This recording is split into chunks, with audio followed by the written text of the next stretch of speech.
Hindi ko alam kung paano sasabihin sa'yo to, pero pinasok tayo. Pinasok ng ano? Ang magnanakaw. Hindi ko nga alam kasi... kumuha ng pera, pero hindi naman nilimas. Tapos kumuha sa mga spare clothes mo, pero hindi naman nanira ng gamit. Alam mo, yung banyo basa, parang naligo pa dito.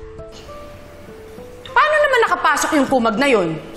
Hindi ko nga rin alam. Nagtataka nga rin ako kasi parang wala namang signs of forcible entry. Hindi sira yung kandado. So parang feeling ko, nabuksan niya yung pinto natin ng walang aberya. O hayaan mo na wala naman palang nawalang importante. Hindi ka ba nagtataka kung paano niya nabuksan yung pinto natin? Abotanoy ko! Tayo lang ba talaga may susi dyan? Susi. Huy, hindi di susi yung padlock natin. Kombinasyon, di ba? Ano ba yung pinagsasabi ko? Natataranta na kasi ako, kaya namimix up ko na yung mga bagay-bagay na nasasabi ko. Sige na. Sige na, ako nang bahala dito. Sige na, bro. Bye-bye. Bye-bye na. Testing Lucy, ha? Akala niya hindi ko alam na siyang pumasok doon. Baka mamaya kung ano pang message ang iniwan niya doon para sa best friend niya.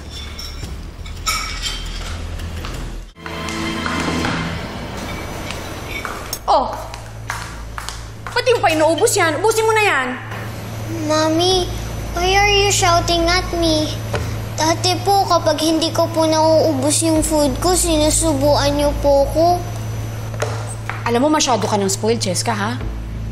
Ngayon, kung hindi mo kakainin yan, iwan mo na lang. Bahala ka magutom.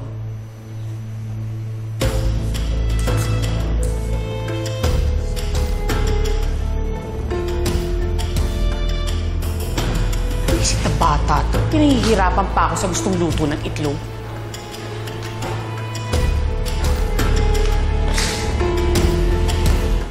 Ito yung kuha ng CCTV natin. Hindi masyadong kita yung mukha at saka yung buong mukha kasi nakakap at saka nakashades eh.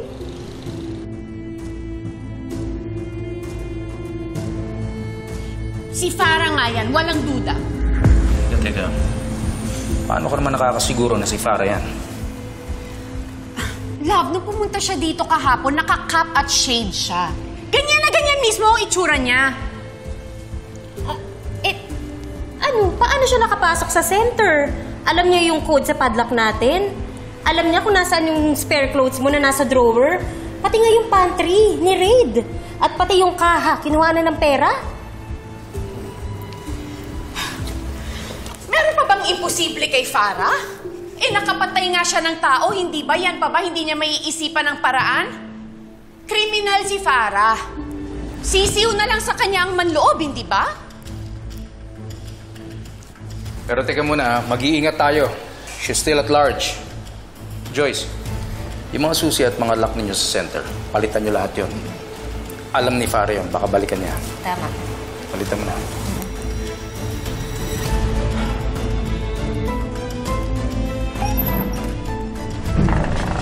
Anong biring, ikaw na naman. Sawang-sawa? Kasi naninibago lang ako. Di ako sanay kasi na ikaw maghati ka, Cheska. Gumagawa niyan si Ma'am Lucy. Hindi nga pumapayag na ihatid sa iba yun eh. Alam mo, hindi lang ikaw ang naninibago. Ako rin kaya. Sa totoo lang, naaawa ko kay Cheska. Kasi ba naman, nasungit na siya kanina ni Ma'am Lucy. O di ba? Nakakapagtaka? Baka stress lang. Maraming iniisip. May problema. Ay, speaking of problem, nandiyan pala si Ma'am Joy sa loob. Oo nga, nakita ko. Kasi pinasok ng mga magnanakaw ang shop nila. Ay, talaga ba? Baka yun ang dahilan kung bakit wala sa hulog ito si Ma'am Lucy. Kasi nga, kilala naman natin si Ma'am Lucy. Hindi niya kayang sungitan o sigawan si Cheska. Alam mo naman, napakahaba ng pasensya niya noon. Lalong-lalo na sa anak niya. Tama ka dyan. Sa malamang, yun nga ang dahilan.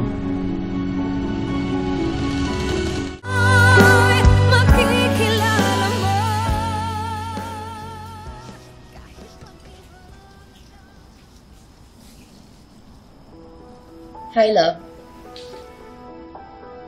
Wala ba? Ano meron? Wala lang. Trip ko lang. Di ba pwedeng huwag mong basagin? Ngayon lang kita nakita nag-trip na ganyan. Let's drink to that. Parang may nagbago sa'yo.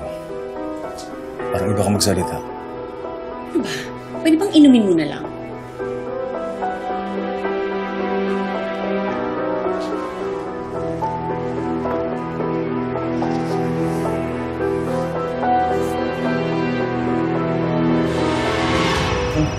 Gal. Ano ko lang to? Eh, hindi ba pwedeng mamaya na lang yan? Istorbo eh. Hindi. Baka importante to. Pulis to. Hello? May lead kayo kay Farah? Sige lang. Kahit kailan talaga panira ito. Kapatid!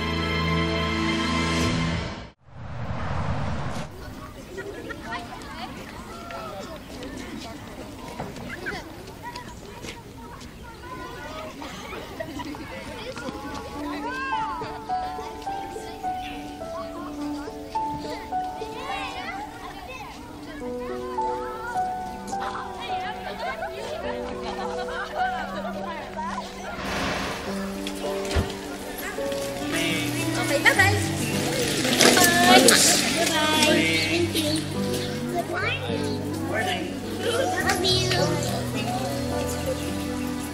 Be good, ha? Forget your pag your lunch. Bye, Mommy. I love you.